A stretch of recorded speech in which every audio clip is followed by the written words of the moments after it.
Would you just look at that? Damn, that is sexy. What's up, everybody? We're here back in the garage with some updates for you. We got a little dilemma here. We're gonna explain in a second with the fuel rails we got. So we're gonna show you how we ran the fuel system and where we're at with it. So let's take a look. So, as you already know, we're installing the Whipple. We got it most of the way done. So, we got the regulator mounted. Let's see. So, you can see down in there,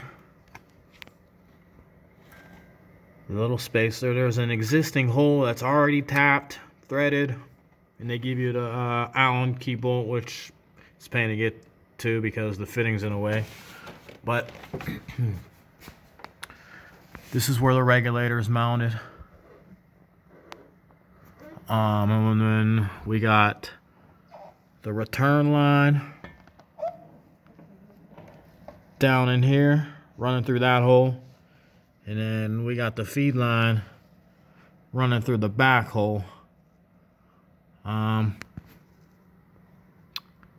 We'll show you in a second underneath. And then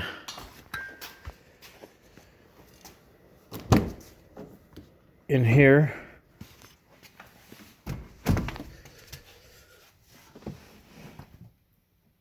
we got the fuel hat situated. So let's just take this cover off. If we can get it out.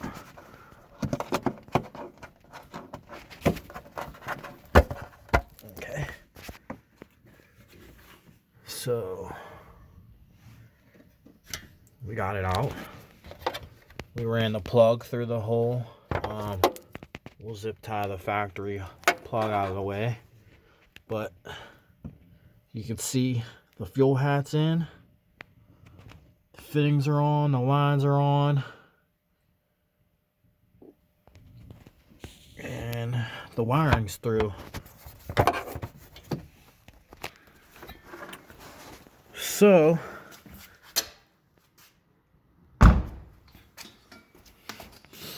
that brings us to the dilemma we got. So we wanted to use the Division X fuel rails, which I don't think they're gonna work. The way they bolt up. Let me show you the Whipple fuel rails. So the Whipple fuel rails go right in, and you can see these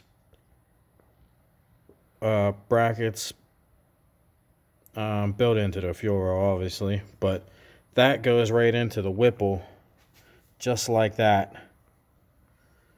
So these have this bracket, and obviously aren't going to bolt into the Whipple. These brackets are made almost for like how the stock throw wheels bolt on. See how that goes up.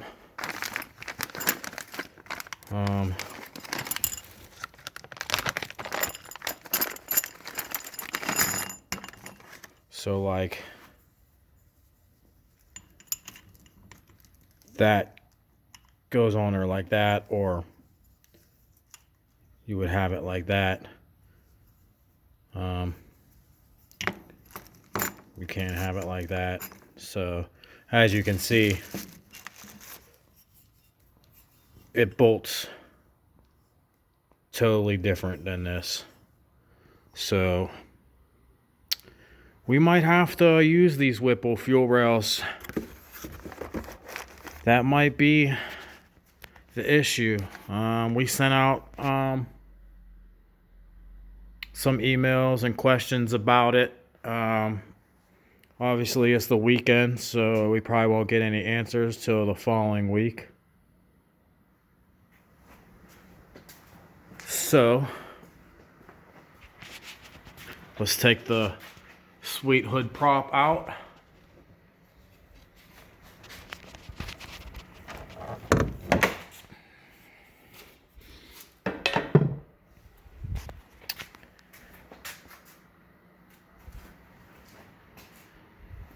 And we are going up.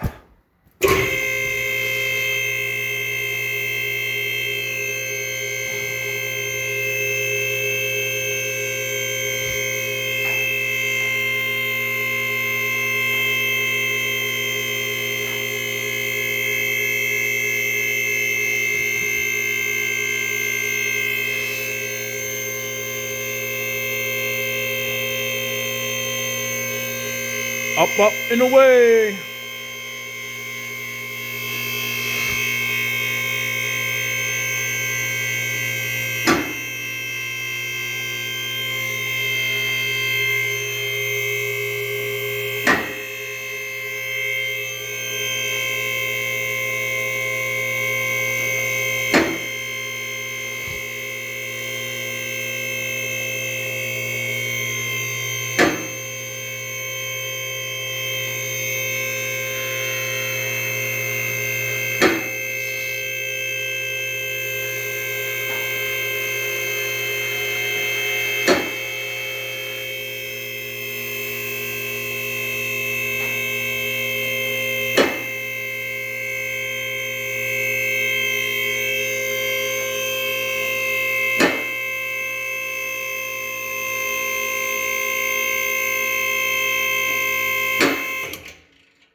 Bring it down on the safety.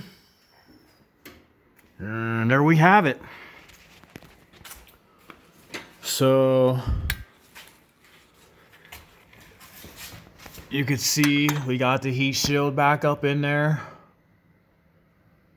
A couple bolts. And then over here, we took this off.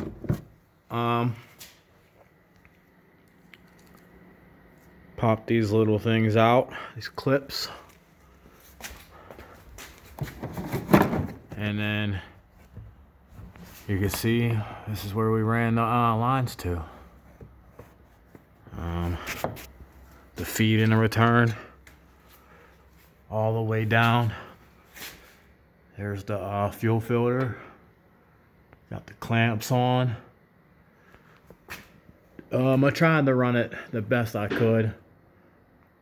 Cut a little bit of the plastic piece off. Probably didn't have to do that. And then we ran them right down through there. It wasn't too bad feeding them up. I fed the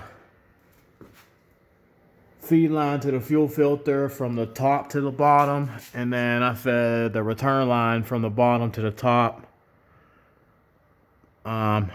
Wasn't too bad. But this is what the fuel lines are looking like. Right here in a second, we're gonna put all the covering back on.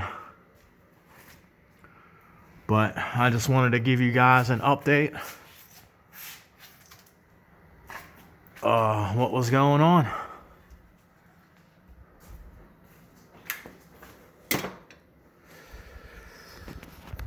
So those were some updates on the fuel system we got going on. We got a dilemma with the fuel rails. So probably next week we'll get an answer. I think we might have to use the Whipple ones, but we'll see. Maybe we got some different fuel rails that we could get. Maybe we can switch them out, return them, and swap them or something or whatever. But we'll find out, and you'll be seeing more of that to come on future videos. So hit them like, share, and subscribe buttons, and keep tuning in. Until them next videos, peace.